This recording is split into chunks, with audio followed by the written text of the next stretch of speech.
पक्षाच्या वतीने एक अतिशय गंभीर विषय मी या ठिकाणी बोलायला आली आहे. एक महिला म्हणून मला वाटतं हा अतिशय गंभीर विषय आहे. आपल्या ग्रामीण भागात आणि सगळ्याच ग्रामीण आणि अर्बन भागात आज जर व्यवस्थित काम किंवा लोकांपर्यंत खऱ्या अर्थाने तळागाळापर्यंत कोणी पोहोचत असेल तर ती असते आशा वर्कर. आणि मागच्या कोविडमध्ये आपण पाहिलं खऱ्या अर्थाने आशा वर्करच होत्या ज्या लोकांपर्यंत पोहोचल्या, त्यांच्या टेस्ट केल्या. पण आज दुर्दैव भाग आहे की या आशा वर्करचा मागच्या केंद्र सरकारकडनं 4 महिने आणि राज्य सरकारकडनं ऐन दिवाळीच्या आधी 2 महिने पगार नाही झाल्या. बऱ्याचशा या महिला गरीब कुटुंबातनं आहेत. त्या अहोरात्र अहोदिवस मेहनत करतात, खूप मेहनत करतात. त्यांचं एक तर त्यांना योग्य ते मानधन देत नाही, योग्य तर सोडा वेळेवर पण देत नाही, वेळेवर पण देत नाहीत आणि बोनस पण देत नाहीत. बोनसचा विषयच नाहीये त्यांचा. तिसरं म्हणजे आज असं दिसलं गेलं की अनेक जे मेडिकल प्रोफेशनलनी करायची कामं आहेत, म्हणजे आता मी बोलू शकत नाही एवढं उघडपणे, पण जे काही तपासण्या आहेत, हे आहेत, गायनोलॉजिकल टेस्ट आहेत, ज्या खरं एका लॅब मध्ये केल्या पाहिजे त्या यांच्याकडनं करून घेतल्या जातात आणि रिपोर्ट्सची अपेक्षा केली जाते. यांचं शिक्षण 10वी किंवा 12वी असतं. तर हे सुद्धा अयोग्य आहे आणि ही एक प्रकारची पिळवणूक आणि शोषण आहे माणसाचं असं मला वाटतं, जे शासनाकडनं आणि विभागाकडनं होतोय. आमचे नेते भाई जयंत पाटील यांची आणि आमच्या अख्ख्या पक्षाकडनं विनंती आहे की यांना न्याय मिळाला पाहिजे. यांना न्याय नाही मिळाला तर आम्ही संघटना म्हणून पूर्णपणे एकत्र येऊ आणि यांच्या पाठीशी उभं राहू आणि तीव्र आंदोलन करू. कारण की जी आशाबाई 24, 25, 26 पॉइंट्स पूर्ण करते त्यांना साधी तो केरळाचा पण मी विषय घेणार आहे आणि आज तो इथून सुरुवात करणार आहे त्याला की केरळात आता मासिक पाळीसाठी 1 दिवस सुट्टी दिली, ती आपल्याकडे नाहीच आहे महाराष्ट्रात. तो खरं पूर्ण महिला वर्कफोर्सला दिली पाहिजे, पण आशा वर्करला विशेष करून दिली पाहिजे. आता काही ठिकाणी नगरपालिकांमध्ये आशा वर्करला बोनस मिळतो, पण खरं जर नीट बघितलं तर ग्रामीण भागातल्या आशा वर्करचं जास्ती कठीण आयुष्य असतं. ते चालत जातात वरती खालती, वाड्या वस्त्या वरती असतात. कोकणात तर आपल्याकडे क्लायमेटचा पण खूप प्रॉब्लेम असतो. अशा वेळेस सुद्धा यांना अतिशय त्रास आणि हा त्यांच्याबरोबर एक प्रकारचा अन्याय केला जातो, एक पिळवणूक केली जाते असं माझं म्हणणं आहे. तर हे कुठेतरी थांबलं पाहिजे. म्हणून शेतकरी कामगार पक्ष जो कायमच न्यायासाठी लोकांच्या लढणारा पक्ष आहे, सर्वसामान्यांच्या न्यायासाठी लढणारा पक्ष आहे, तो आज इथे याच्यासाठी मी प्रेस कॉन्फरन्स घेतली. त्या दिवशी सोडत होती, मी कॅन्सल केली, त्या दिवशीच मी घेतली. पण माझं असं खरंच म्हणणं आहे की मीडियाच्या माध्यमातून आणि आपल्या या प्रेस कॉन्फरन्सच्या माध्यमातून किमान त्यांचा पगार तरी झाले पाहिजे दिवाळीच्या आधी. एक प्रकारचं प्रेशर समजा, पण पगार तरी झाले पाहिजे. आणि ह्या पुढे सुद्धा यांच्या ज्या मागण्या आहेत त्या मी स्वतः आणि पक्ष स्वतः आम्ही खूप फॉलोअप करणार आणि यांना न्याय मिळाला पाहिजे. कारण की ह्या आपल्या 3 टायर 4 टायर व्यवस्थेमध्ये फार महत्वाचे आहेत. मी इतर सगळ्या महाविकास आघाडीच्या नेत्यांना सुद्धा विनंती करेन की यांच्यासाठी बोला, यांच्या पाठीशी उभं राहा. आणि शेका पक्ष म्हणून आम्ही ठामपणे यांच्या मागण्यांच्या पाठीशी आहेत. काही मागण्या आम्ही या ठिकाणी नमूद केल्या आहेत, त्यांच्यातले प्रतिनिधी सुद्धा तुमच्याशी बोलेल. त्यांच्या अडीअडचणी त्या जो रोज फेस करतायत त्या तुमच्याशी बोलेल. आणि हा आज आपण एक महत्वाचा या ठिकाणी मुद्दा घेतोय. पुढचं म्हणजे महत्वाचं मला जाणवलं, त्यांना साधे ग्लव्स वगैरे पण दिले जात नाही, हेल्थ इन्शुरन्स नाही त्यांचा. त्या असे आता कोविड टेस्टिंगला जातात, इतर टेस्टिंगला जातात, पण उद्या त्याच आजारी पडल्या.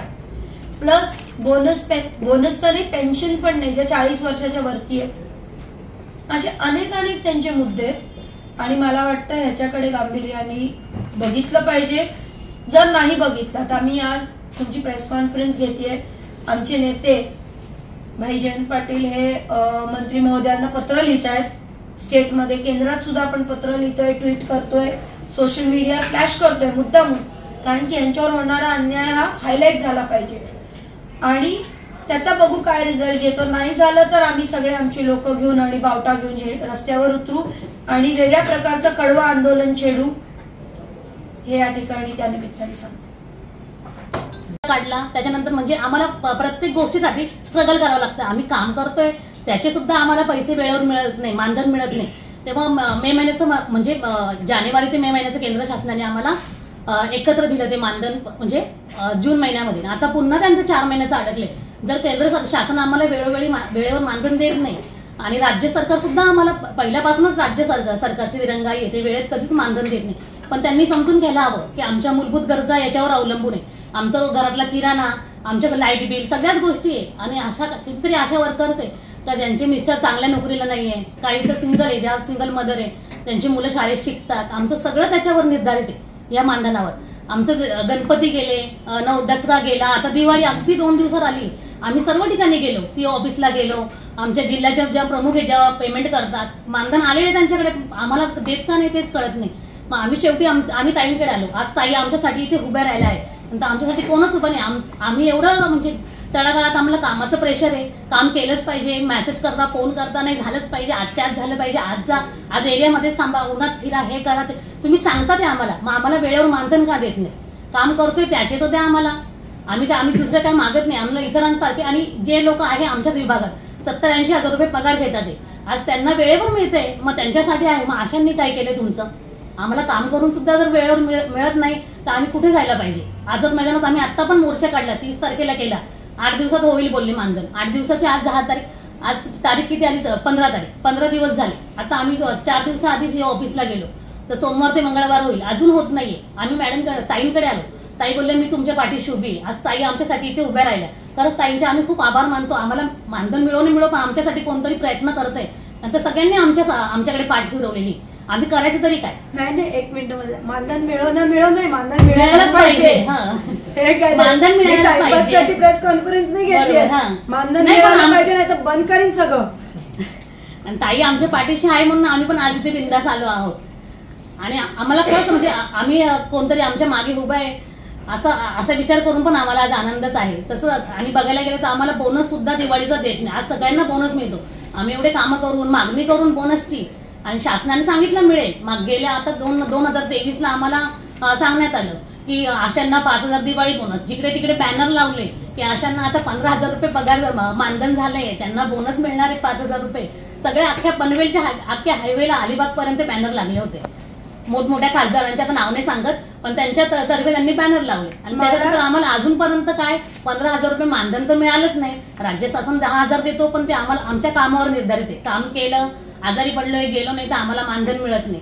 एखादी आशा जी प्रेग्नेंट आहे, तिलाच नाही होते प्रवास, तिला मानधन मिळत नाही. एखादी आशा गरोदर आहे, तिने प्रेग्नेन्सीमध्ये सुट्टी घेतली डिलिव्हरीच्या साठी, बाळासाठी, तिला मानधन मिळत नाही. एखादीचं लहान बाळ आहे 1-2 महिन्याचं, ती येऊ शकत नाही मिटिंगला, लसीकरणाला, तिचे सुद्धा पैसे कापले जातात. जर मग आम्ही एवढं काम करून पण आमच्यासोबत असं वागलं जातं तर आम्ही काय करायला पाहिजे? आणि एकदा तुम्ही आशा स्वयंसेविकांचा केंद्र शासनाचा 4 महिन्याचा आणि राज्य शासनाचा 2 महिन्याचा, आता हा 3रा महिना सुरू झालाय. आमचं मानधन झालेलं नाही. आमचं दसरा, आता दिवाळी पण आली, गणपतीमध्ये पण आम्हाला मानधन मिळालेलं नाही. आमच्या मूलभूत गरजा या मानधनावर निर्धारित आहे, आधारित आहे, आणि तरीही आम्हाला शासनाने आम्हाला मानधन वेळेत दिलेलं नाहीये. त्यामुळे आमच्या आशा सेविकांची उपासमार होते. तरी शासनाने आम्हाला वेळेत मानधन द्यावे. तसेच आम्हाला दिवाळी बोनस वेळोवेळी त्यांनी जाहीर करूनही अजून मिळालेला नाही. तर दिवाळी बोनसचाही शासनाने विचार करावा. केंद्र शासन आम्हाला 4 महिन्याचं मानधन दिलेलं नाहीये आणि राज्य शासनाचा आता 3रा महिना आहे. जर केंद्र शासनाचा म्हणजे पूर्वी सुद्धा आम्हाला याच वर्षी जानेवारी ते मे महिन्यापर्यंत 5 महिन्याचं मानधन त्यांनी आम्हाला दिलं नव्हतं. तर ते आम्हाला जून महिन्यामध्ये या मोर्चे आंदोलन केल्यानंतर आम्हाला ते मिळालं. पण आता पुन्हा त्यांचा तोच प्रश्न आहे. जर केंद्र सरकार आम्हाला वेळेत मानधन देत नाही तर राज्य सरकारने तरी विचार करावा की आशा स्वयंसेविका कुठून आणणार पैसे आणि कशी ती तिच्या मूलभूत गरजा भागवणार. आमच्या इथे बऱ्याचशा आशा स्वयंसेविका या सिंगल आहे, सगळ्या गरीब परिस्थितीमध्ये आहे. कोणाचे भाड्याचे घर आहे, सगळ्याच म्हणजे लाईट बिल, किराणा, सगळ्याच गोष्टी आहे आम्हाला. आणि आम्ही कुठून करणार? आता तर सण आहे दिवाळीचा, आमचे पण लहान लहान मुलं आहे, त्यांचं दिवाळीचे सण, कपडे, फराळ आम्ही तरी कुठून आणणार? सगळे लोक दिवाळी करताना आम्ही दारोदार फिरतोय सरकारच्या, याच्याकडे जा त्याच्याकडे जा. आम्ही आज या ऑफिसला द्या, त्या ऑफिसला द्या, कधी होणार? उद्या होईल, परवा होईल. आम्हाला सोमवारी सांगितलं होतं, आज बुधवार आला, अजूनपर्यंत आम्हाला मानधन मिळत नाही. दिवाळी आता 2 दिवसावर आली, लोकांच्या तयार झाले, आम्ही तरी कधी करणार दिवाळी? टाइम्स डिजिटलला लाईक करा, शेअर करा, सबस्क्राईब करा आणि बेल आयकॉन दाबायला विसरू नका. Times digital.